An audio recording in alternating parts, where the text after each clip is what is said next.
Γεια σας φίλοι μου, καλώς ήρθατε πίσω στο κανάλι μας. Σήμερα θα μιλήσουμε για το πώς να επιλέξετε τα τέλεια έπιπλα για το σαλόνι σας. Αν προσπαθείτε να δημιουργήσετε έναν άνετο, λειτουργικό και κομψό χώρο, μείνετε μαζί μας γιατί έχουμε πολλές συμβουλές και ιδέες να μοιραστούμε. Πριν ξεκινήσετε την αναζήτηση των επίπλων, είναι σημαντικό να καθορίσετε τις ανάγκες σας. Αναρωτηθείτε, πόσα άτομα θα χρησιμοποιούν το σαλόνι? Χρειάζεστε επιπλέον χώρο αποθήκευσης? Ποια είναι η κύρια χρήση του χώρου? Για χαλάρωση, φιλοξενία καλεσμένων ή παρακολούθηση τηλεόρασης? Το επόμενο βήμα είναι να μετρήσετε τον χώρο σας. Καταγράψτε τις διαστάσεις του δωματίου και βεβαιωθείτε ότι γνωρίζετε τις ακριβείς αναλογίες πριν πάτε για ψώνια. Αυτό θα σας βοηθήσει να επιλέξετε έπιπλα που ταιριάζουν τέλεια και δεν υπερφορτώνουν το χώρο.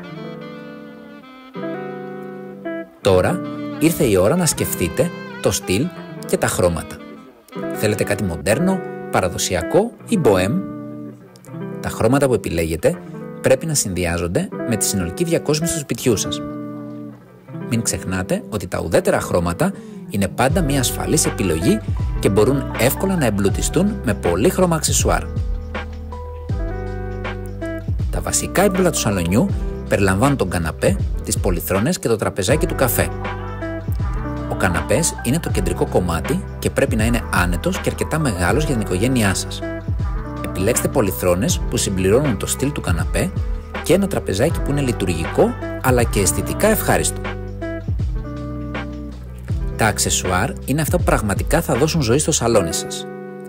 Μαξιλάρια, χαλιά, φωτιστικά και διακοσμητικά αντικείμενα προσθέτουν χρώμα και υφή. Επιλέξτε κομμάτια που αντικατοπτρίζουν την προσωπικότητά σας και κάνουν το χώρο πιο ζεστό και φιλόξενο. Μην ξεχνάτε τη σημασία της οργάνωσης. Χρησιμοποιούμε ράφια, καλάθια και ντουλάπια για να διατηρείτε το σαλόνι σας τακτοποιημένο και οργανωμένο.